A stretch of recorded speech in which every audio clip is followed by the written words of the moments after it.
The design of your website is massively important to how you're perceived as a business on the internet. So it's really, really important that you get it right. Hey everyone, I'm Kelly Sparks, and today I'm going to show you how you can improve your website design. If you implement just one of the suggestions that I make in this video, then you're going to improve the look of your website instantly. So if you're ready to improve the design of your website, then keep watching. And I've also got a free PDF workbook, which I will share the link to at the end of the video, which will help you in your website redesign. Okay, let's get started. The first thing is that you should use a grid. So if you were to look at your website and you were to scroll up and down, you should see a pattern to the layout.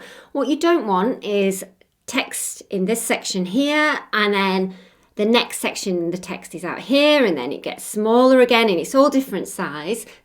Imagine if you read a paragraph of text like that on a Word document. If someone had used different widths, it would look really strange, wouldn't it? And it's exactly the same on a website.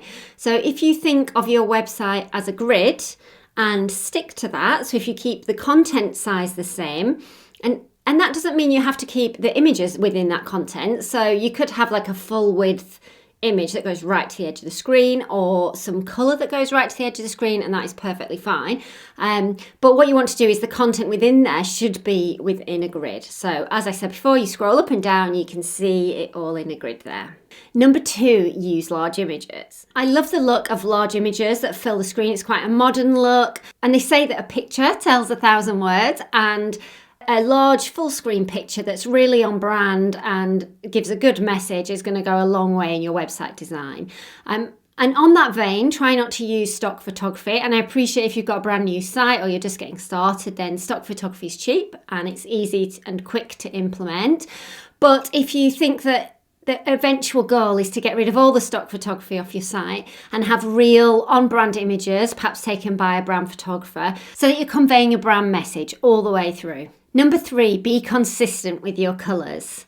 So with colours, obviously if you've got a brand and you've got a style guide which has got all your colours mapped out, that's fabulous. Make sure you use them and don't just think, oh, that's nearly right. Make sure you use the exact colours that you've got on your style guide and be consistent with that. If you don't have one and you're looking to find some for your website, then I'd say don't use more than 3 and choose one that's going to be dominant and one that's going to be an accent. So an accent would be a brighter colour. So say you chose a red or an orange or a yellow, then that could be an accent colour that would be great on a button, but might not look so good as the background for a big chunk of text or something. So just think carefully, and also think about the contrast. So if you have a white background with black text on, that's going to be really easy to read. If you have a pink background with dark pink text, then that might be difficult. And think about contrast as well. So if you had white text on a black background, that is going to stand out. You're going to be able to read that very easily. However, if you had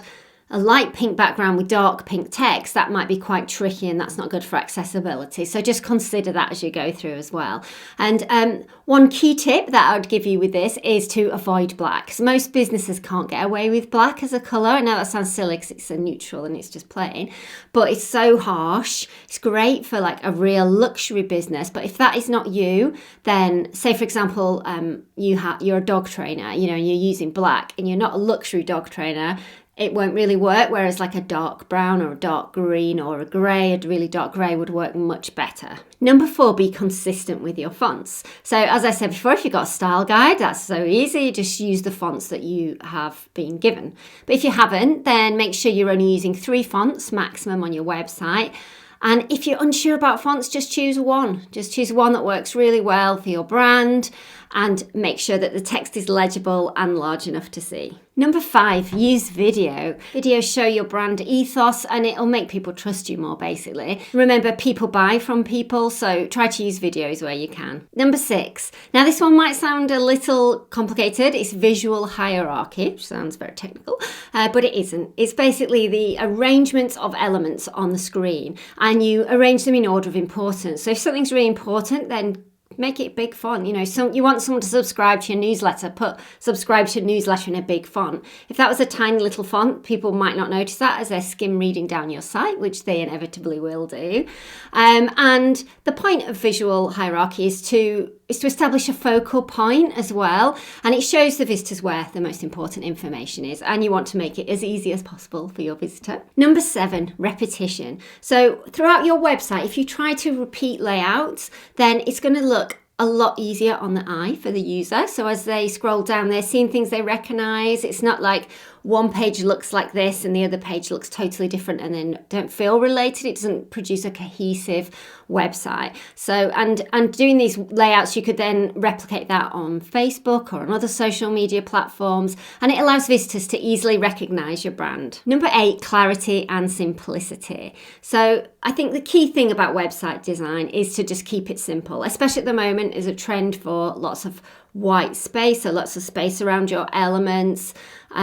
Keep that space symmetrical, and that will give a sense of clarity and simplicity. And everything you do on all your pages should have a purpose. So anything that's not needed, just get rid of it. Keep it really, really simple. And as I mentioned before, position your content within a grid will make it feel more thoughtful and will make it easier on the eye for your visitor. Number 9, white space. White space is super important. And if you look at all the websites that you like, probably the reason that you like them is the white space. So white space doesn't have to be white. It could be a background image. It could be a texture or a colour, but it's the space around it. So like when you see a quote and it's in the middle and you've got all the space around it, that's what makes it beautiful. That's what makes it easy on the eye. That's what draws your eye into the quote or whatever it is you're looking at. So by giving each of your sections white space, then you're allowing your website to breathe, and then you can draw attention to the areas that you want them to look at. And number 10, the final one, you must make sure that your website is optimized for mobile. Over the past couple of years, mobile usage, and that's on a tablet or a mobile phone, has just gone up and up, and it's not going to stop. So you have to make sure that your website is accessible on a mobile. I know for a fact that if I get to a website on my mobile and it's tricky and I've got to resize it, or I'm trying to find the buy it button, I'm just going to leave. And now also search engines are penalizing people if they don't have a mobile friendly website. So it's super important that you make sure it's mobile friendly. And using a tool like Elementor, which is a page builder, which allows you to look at the view and how your website looks for different devices, so how it looks on a tablet and how it looks on a mobile, is going to make your life so much easier. But it's super important, so don't underestimate it. I know I've given you tons of information there, and I hope it's been useful. I've created another video which is all about optimizing your website for conversions, which goes hand in hand with this one. So obviously you've got to look at your conversions and your design to make a successful website. So if you want to check that out, it's on the left here. And I've also created a free PDF workbook for you. So if you're thinking of redesigning your website, then I recommend you hop on over to my website and download that, because that's going to help you no end.